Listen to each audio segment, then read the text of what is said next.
Peace and good, and greetings once again from the Shrine of St. Anthony. Today our program originates from the library here at the Shrine, at the Friary.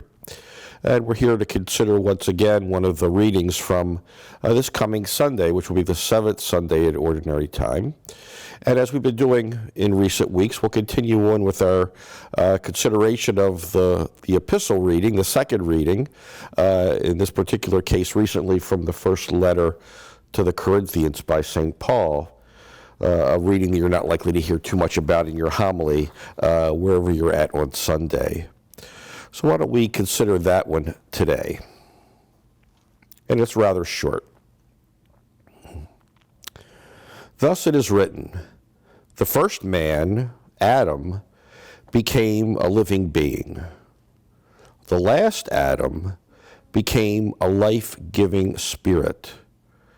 But it is not the spiritual that is first, but the physical, and then the spiritual. The first man was from the earth, a man of dust. The second man is from heaven. As was the man of dust, so are those who are of the dust. And as is the man of heaven, so are those who are of heaven. Just as we have borne the image of the man of dust, we will also bear the image of the man of heaven. The reading you'll hear on Sunday will sound a little different. I've chosen, just for clarity's sake, the translation that we find in the Revised Standard Version, which is another translation of the Scriptures. This one has a little bit of a twist in the language and is probably a little more literal to the original text. And in particularly identifying the first Adam as the man of dust, right? And the second Adam as the man of heaven. In a few weeks, when we get to Ash Wednesday, we'll be hearing this dust image again, perhaps, when folks come up to receive ashes on Ash Wednesday. Remember that you are dust, and to dust you shall return.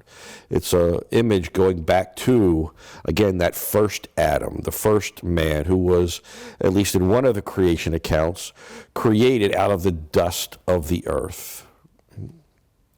And God then comes in and breathes the Spirit into the man, right? And the man becomes alive. The man becomes a human person, the first Adam. And of course, as we know, that first Adam sinned and corrupted, if you will, that image, disfigured that image and likeness of God, right? And that it wasn't till the coming of the second Adam, right, the man of heaven, who comes in and restores that spiritual image, right, within us. That's a beautiful image for us to reflect upon, right? That we have been made, and it's an important reminder. Yes, we are a creature. We are a man and a woman of dust, right? But we also bear the image of the man of heaven, of the Christ, who has restored that likeness, has restored that image within us. Again, that is good news and an important thing to remember. But from this also should come a bit of a caution, right? Oftentimes, people, Christians especially, but not exclusively, often make this kind of a sharp dichotomy between the creation and the spirit, right? The body and the spirit, the flesh and the spirit, right?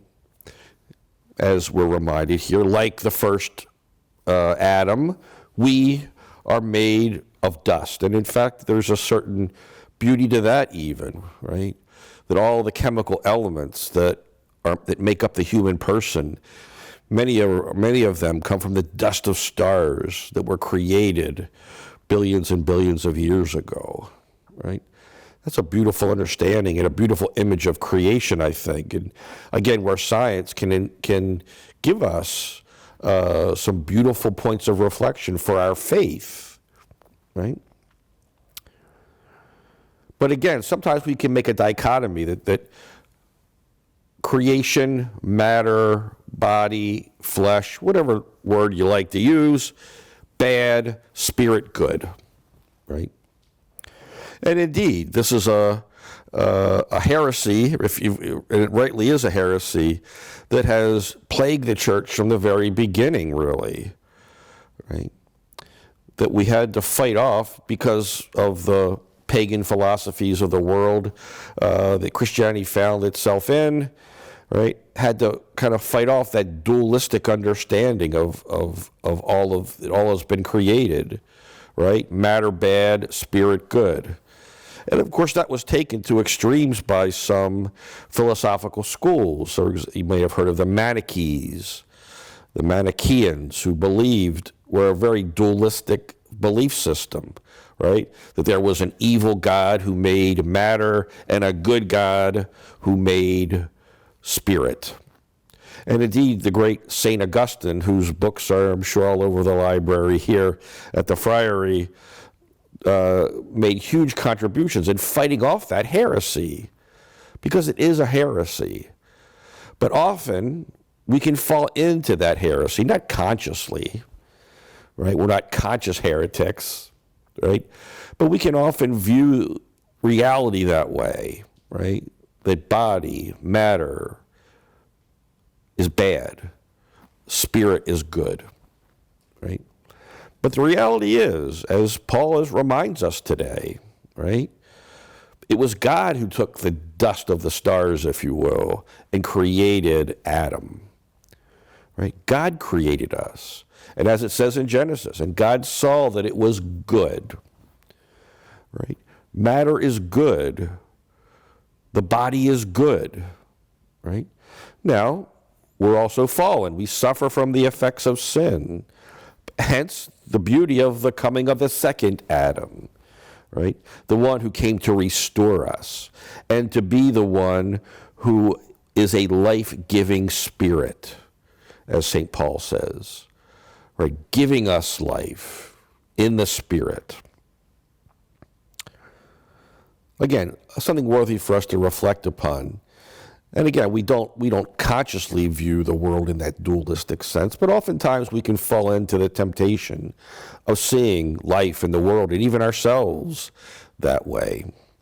But Paul gives us good news today, that we have been restored, and we have been offered the gift of restoration. We've been offered the gift of transformation, right? That we too can also can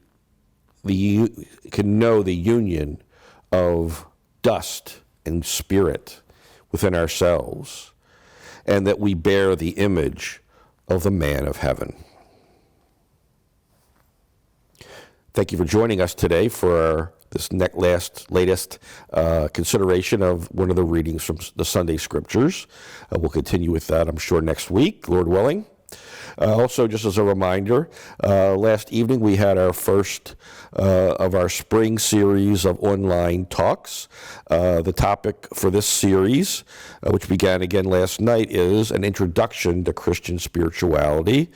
The first talk was about what is it? How do we understand? What does it mean when we say Christian spirituality? We had a good group of folks who joined us live, and that will be available on YouTube shortly. And you'll be getting an invitation to the second talk in the series shortly as well.